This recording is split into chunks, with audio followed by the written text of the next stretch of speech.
இஸ்லாமிய ஆண்டின் புனிதமான முஹர்ரம் மாசத்துல நாம ரொம்ப இபாதத்துடன் செய்யற சில காரியங்கள் நன்மைக்கு பதிலா அல்லாஹ்வோட கோபத்தை சம்பாதிச்சு தந்திடும்னு சொன்னா உங்களால நம்ப முடியுதா?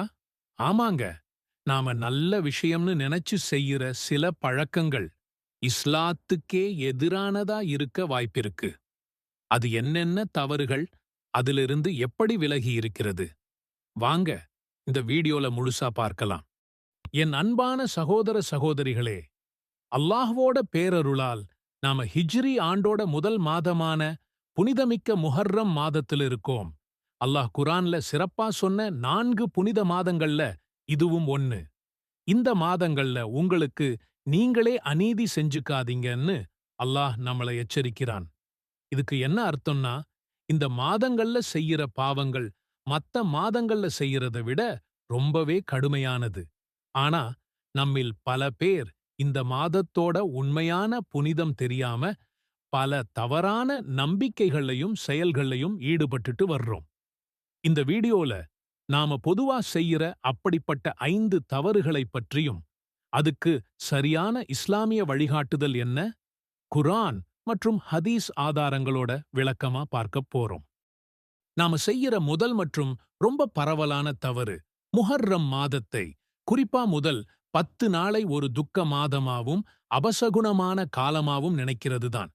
இந்த மாசத்துல கல்யாணம் பண்றது, புதுசா தொழில் தொடங்குறது, வீடு மாறுறதுன்னு எந்த ஒரு நல்ல காரியம் செஞ்சாலும் அது துரதிர்ஷ்டத்தை கொண்டு வர்றோன்னு ஒரு தப்பான நம்பிக்கை நம்ம சமூகத்துல ஆழமா வேரூன்றி இருக்கு.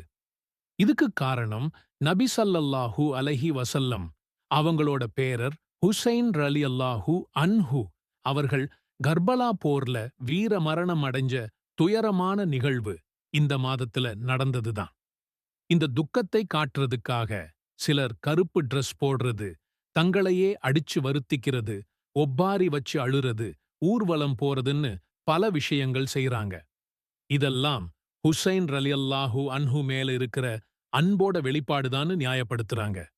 ஆனா இது இஸ்லாம் நமக்கு கத்துக் கொடுத்த வழிதானான்னு நாம ஒரு நிமிஷம் யோசிக்கணும். இஸ்லாம் ஒருவர் இறந்தா துக்கம் அனுஷ்டிக்கிறதுக்கு ஒரு எல்லையை வச்சிருக்கு. நபி ஸல்லல்லாஹு அலைஹி வஸல்லம் அவர்கள் சொல்லியிருக்கிறாங்க, இறந்தவங்களுக்காக 3 நாளைக்கு மேல துக்கம் கொண்டாடக் கூடாதுன்னு எங்களுக்கு தடை விதிக்கப்பட்டிருக்கு. கணவனை இழந்த மனைவிக்கு மட்டும்தான் 4 மாதம் 10 நாட்கள் இத்தா இருக்க இஸ்லாம் அனுமதிக்குது. ஒரே நிகழ்வுக்காக வருஷா வருஷம் துக்கம் அனுஷ்டிக்கிறது இஸ்லாத்துல அனுமதிக்கப்பட்ட ஒரு செயல் கிடையாது. அப்படி மட்டும் அனுமதி இருந்தா, இஸ்லாத்துக்காக உயிர் கொடுத்த எண்ணற்ற நபிமார்கள், சஹாபாக்களோட நினைவு நாட்கள்ல துக்கம் அனுசரிச்சா, நம்ம வாழ்க்கையில ஒரு நாள் கூட சந்தோஷமா இருக்க முடியாது. எல்லா நாளும் துக்க நாளாதான் இருக்கும். கொஞ்சம் யோசிச்சுப் பாருங்க. உலகத்துக்கே அருட்கொடையா வந்த நம்ம நபி ஸல்லல்லாஹு அலைஹி வஸல்லம் அவர்கள் பிறந்தது திங்கட்கிழமை. இந்த உலகத்தை விட்டு பிரிஞ்சதும் திங்கட்கிழமை. அவங்களோட மரண நாளையே நாம துக்க தினமா அனுஷ்டிக்கிறது இல்ல. அப்படி இருக்கும்போது ஹுசைன் ரலியல்லாஹு அன்ஹு அவங்களோட மரணத்துக்காக ஒவ்வொரு வருஷமும் துக்கம் அனுஷ்டிக்கிறது எப்படி சரியா இருக்கும்? அதனால முஹர்ரம் துக்க மாதம் கிடையாது. அது அல்லாஹ்வுடைய மாதம். இந்த மாதத்துல நல்ல காரியங்களைச் செய்யாம தள்ளிப் போடுறது ஒரு மூட நம்பிக்கைதானே தவிர இஸ்லாம் காட்டிய வழி இல்லை. நாம செய்யற 2வது பெரிய தவறு, ஆஷூரா நாளை மையமா வச்சு மார்க்கத்துல இல்லாத, நபி ஸல்லல்லாஹு அலைஹி வஸல்லம் அவர்கள் காட்டித் தராத புது புது வணக்கங்களை உருவாக்குறது. ஷியாக்களோட தாக்கத்தால வந்த பல அனாச்சாரங்கள் இன்னைக்கு நம்ம சமூகத்திலையும் பரவிருச்சு. உதாரணத்துக்கு, ஆஷூரா நாள்ல தீ மிதிக்கிறது, கத்தியால உடம்பை கீறிக்கிறது, சங்கிலியால அடிச்சுக்கிறது, யா ஹுசைன்னு சொல்லித் தங்களை தாங்களே வருத்திக்கிறதுன்னு பல விஷயங்கள் நடக்குது. இதையெல்லாம் இஸ்லாம் ரொம்ப கடுமையா கண்டிக்குது. இது மட்டும் இல்லாம, ஆஷூரா அன்னைக்கு ஸ்பெஷலா கொழுக்கட்டை மாதிரி இனிப்பு செஞ்சு, அதுக்கு பாத்திஹா ஓதி கொடுக்கிறது. அன்னைக்கு செலவு செஞ்சா வருஷம் முழுக்க பறக்கதிருக்கும்னு நம்புறது. அதுக்காகவே சில விசேஷ தொழுகைகளை உருவாக்குறதுன்னு பல பழக்கங்கள் இருக்கு. இது எல்லாமே நபி வழியில இல்லாத பித்தத், அதாவது அனாச்சாரம். நபி ஸல்லல்லாஹு அலைஹி வஸல்லம் அவர்கள் எச்சரிச்சாங்க. ஒவ்வொரு அனாச்சாரமும் வழிகேடு, ஒவ்வொரு வழிகேடும் நரகத்திற்கே கொண்டு செல்லும். அப்போ ஆஷூரா நாளோட உண்மையான சிறப்பு என்ன? அன்னைக்கு நோன்பு நோற்கிறது மட்டும்தான் நபி ஸல்லல்லாஹு அலைஹி வஸல்லம் அவர்கள் நமக்கு கத்துக் கொடுத்த ஒரே ஒரு சிறப்பான அமல். வேற எந்த ஒரு விசேஷமான வணக்கமோ, கொண்டாட்டமோ, சடங்கோ கிடையாது. 3வது தவறு, மத்த நாட்களைப் போலவே இந்த புனித மாதத்திலையும் பாவமான காரியங்கள்ல ரொம்ப சர்வ சாதாரணமா ஈடுபடுறது. முஹர்ரம் மாதத்தோட புனிதத்தை உணராம பொய் சொல்றது, புறம் பேசுறது, கோள் சொல்றது, சண்டை போடுறது, அடுத்தவங்க மனசை கஷ்டப்படுத்துறதுன்னு பல தீய செயல்கள்ல நாம தொடர்ந்து ஈடுபடுறோம். இது ஒரு புனிதமான மாசம். இதுல செய்யற பாவங்களுக்கு தண்டனை அதிகம்ங்கிறதை மறந்துடுறோம். அல்லாஹ் குர்ஆன்ல சொல்றான், புனித மாதங்களில் உங்களுக்கு நீங்களே அநீதி இழைத்துக் கொள்ளாதீர்கள். இமாம் கதாதா ரஹிமஹுல்லாஹ் இதுக்கு விளக்கம் சொல்லும்போது, மத்த மாதங்கள்ல அநீதி செய்யறத விட இந்த புனித மாதங்கள்ல அநீதி செய்யறது மிக கடுமையான குற்றம்னு சொல்றாங்க. எப்படி மக்கா, மதீனா மாதிரியான புனித இடங்கள்ல செய்யற பாவங்கள் மத்த இடங்களை விட கடுமையானதோ, அதே மாதிரிதான் இந்த புனித மாதங்கள்ல செய்யற பாவங்களும். இந்த மாதத்துல நாம வழக்கத்தை விட அதிக கவனத்தோட இருக்கணும். நம்ம நாவையும் செயலையும் கட்டுப்படுத்தணும். அல்லாஹ் தடுத்த எல்லா பாவங்கள்ல இருந்தும் தள்ளி இருக்கணும். குறிப்பா ஒருத்தருக்கொருத்தர் அன்போடையும் சகோதரத்துவத்தோடையும் நடந்துக்கணும். ரமலான் மாதத்துல நாம எப்படி பாவங்களை விட்டு விலகி இருக்க முயற்சி பண்றோமோ, அதே மாதிரி ஒரு முயற்சியை இந்த புனித மாதத்திலையும் நாம செய்யணும். நன்மைக்கு எப்படி கூலி அதிகமோ, அதே மாதிரி பாவத்துக்கு தண்டனையும் அதிகம்ங்கிறதை மனசுல வெச்சுக்கணும். 4வது தவறு, ஆஷூரா நோன்போட நோக்கத்தையும் அதை நோக்கிற சரியான முறையையும் பத்தி நமக்கு தெளிவு இல்லாம இருக்கிறது. நம்மில் சிலர் முஹர்ரம் 10ஆம் நாள், அதாவது ஆஷூரா அன்னைக்கு மட்டும் நோன்பு வைக்கிறாங்க. இன்னும் சிலர் இந்த நோன்பு ஹுசைன் ரலியல்லாஹு அன்ஹு அவங்களோட தியாகத்துக்காக வைக்கப்படுதுன்னு தப்பா நம்புறாங்க. ஆஷூரா அன்னைக்கு மட்டும் நோன்பு வைக்கிறது யூதர்களோட செயலுக்கு ஒப்பாகிடும்.